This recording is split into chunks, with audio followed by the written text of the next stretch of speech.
halkaasoo intuu soo joogsaday oo dad yar oo milaamiley soo aruursaday ayuu wuxuu leeyahay nacnacay xildhibaanadii waa fadeexo waa khiyaano qaran in maanta bilooyin kadib aan leenahay hub sharci darraa dalkii soo galay madaale guddiga arrimaha gudaha iyo wasaaraddii waa u yeeraynaa waana weydiinaynaa sababta xildhibaanada isugu xadgudbay halkaasoo intuu soo joogsaday oo dad yar oo milaamiley soo aruursaday ayuu wuxuu leeyahay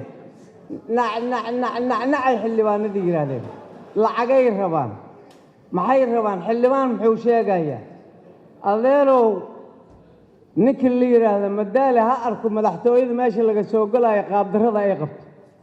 ha arko jidka sayidka ka leexdo ee madaxtooyada dusha ka mara qaabdarrada ay qabto iyo sida asagay u egyihiin madaale ay u egyihiin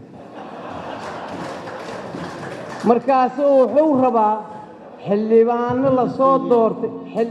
la soo doortay inuu wax ka sheego xildhibaanadu ninkan ilaba maya wax yar u harsan hina warkaa gebagabayso xildhibaanadu looma gefi karo wax cabanaysa dad kale ku sheegin adiga arrinta la sheego artay xildhibaanada looma gefi karo qodobka 70 farqadiisa koowaad qodobka muxuu ahaa farqadiisa koowaad ayaa cadaynaysa in xildhibaanka waa fadeexo waa khiyaano qaran in maanta bilooyin kadib aan leenahay hub sharci darraa dalkii soo galay arrintaanoo kaleeto dalalka markay ka dhacdo waa la iscasilaa laakiin waxa iscasilaa uma jeedo insha allah mooshin ayaa halkaan imaan doonaa u jeedaa waxaan ku baaqayaa in arrintan baaritaankeeda aan la yaraysan waa arrin international ah sidaa la socotaan dalkan inuu hore u socdo ayaa la rabaa fashil ayaa meeshaas ka dhacay khiyaano qaran ayaa ka dhacday dadkii ku lug lahaa ama dowladda madaxdeeda saaxiiba la ahaadaano ama ganacsato kale ha ahaadaano waxaan codsanaynaa in cadaaladda la horgeeyo cadaaladdana insha allah waxaan ka rajaynaynaa inay tiirka soo istaajiyaan dadkaas ku kacay khiyaano qaran oo dalkan dib u dhigayo waxaan la soconnaa si la mid ah adduunyada isbeddello inuu ka dhacayo sida dalka Mareykanka hadda nin baa loo badinayaa inuu soo noqonayo ma haysanaa xukuumad leh capacity ay ku akhrin karto waxyaabaha caqabadaha dalkan ku soo foodlay ma u malaynayo aniga wasiiro TikTok ku jiro iyo social media in ay dalkan ay wax ka qaban karaan iyo xaaladda uu ku sugan yahay annagoo og in bilooyin hub sharci darraa uu soo galay waxaan u baahannahay dad capacity leh la xisaabtami karo adduunyada kale dalkaanna wax u qaban karo taas haddii aan ka soo tago arrinta dagaalada sokeeye sida aad la socotaan hadda 10 gobol ayaa waxaa ka taagan dagaalo beeleedyo taasne waa fashil aanan hore u jirin waana wax cad in beelihii ay hadda isubaynayaan ayagoo ku marmarsiyoonaya shabaab aan isku diyaarinaynaa dagaalkooda laakiin dagaalka dhabta waa ayaga inay isku diyaar garoobayaan shabaabkiina ka dhex faa'iidaysanayo ayaga inuu isku tuuro shabaabna way ku guulaysatay arrinkaas waa xaqiiq jirta waay haddii la rabo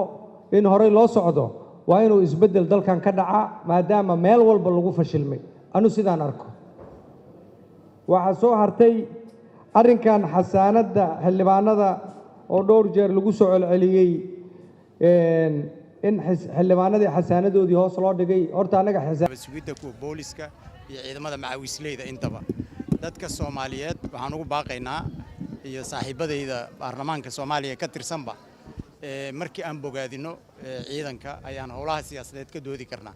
laakiin waxaan ka warhaynaa oo ogtihiin saacadaas aan hadlayno wiilal baa qoraxda taagan kuwa xabad ku soo dhaceen oo dhaawaca kuwa saaka shahiiday intaas inta ka dhaxaysa ayaa ciidankeenu u dhaxeeya marka mar walba waxaan u rajaynaynaa intii ka dhimatana Allah u naxariisto inta dhaawacana Allah u boogadhayo guulahoodana inay waxaan rajaynaynaa dadka Soomaaliyeed wada harsadaan waxaa labaad oo maanta baarlamaanku ka doodayay goluhu ka doodayay saad maqlayseen arrinta ku saabsaneed hubka laga sheegay in gobolka dawlad goboleedka Galmudug maalin dhaweed la soo marsiiyay waxaan rabaa inaan dadka Soomaaliyeed u sheego arrinta ku saabsan hubkaas dowladda federaalkana waa ay ka hadashay dowladda galmudugna waa ay ka hadashay oo shirar degdega ayay labaduba qabteen dowladda federaalka golihii amniga qaranka ayaa shiray go'aano ayaa laga soo saaray kuwaasoo ah in hubka lagu daba kici doono in ciddi keentay la raadin doono marka dabcan dee baarlamaanku mar walba wuxuu xaq u leeyahay inuu doodo furto wixii ay la tahana uu ka doodo anugu mar walbaba baarlamaan xildhibaan baan ahay oo baarlamaankan ka tirsanahay oo waxaan idhi waa ninkii hadda ka hor idiin sheego idhi albaarlamaanu sayida nafsihi baarlamaanku go'aanadiisa iyo talooyinkiisa asagaa iska leh in baarlamaanku marka dood furto oo arrin ka mid ah arrimaha uu dood ka furo waa xaq sharci oo baarlamaanku leeyahay laakiin haddana si arrintaasi natiijo ay u dhasho waxaa loo baahan yahay kow guddiga guddoonka oo saarana in lagu kalsoonaado laba go'aanada dowladda federaalka xukuumadda iyo madaxweynaha dowlad goboleedka galmudugna laga warsugo midda ku saabsan aniga ra'yigaygu dabcan Soomaaliya duruufaha ka jira qof walba waa og yahay in hub inta la eego sharci darro ah ay dowladda Itoobiya nagu soo fasaxdana aniga waxaan aaminsanahay in mas'uuliyaddaas dowladda Itoobiya leedahay oo ay ahayd carqaladayn loogu talagalay dadka Soomaaliyeed in la isku carqaladeeyo dad aad u badan baa waxay baryahan wadaan in colaadihii qabaa'ilku ay soo bateen waxa qayb muhiim ka ah argagixisada dadka caburinta ku yeeday markay aagaga ka baxday wali waxa dib u dhis ku socda wasaaradda arrimaha gudaha iyo wasaaradaha laba ay wadaan mashruuca stabilization-ka ama dib u dejinta iyo xasilinta maamulada loogu dhisay deegaanadaas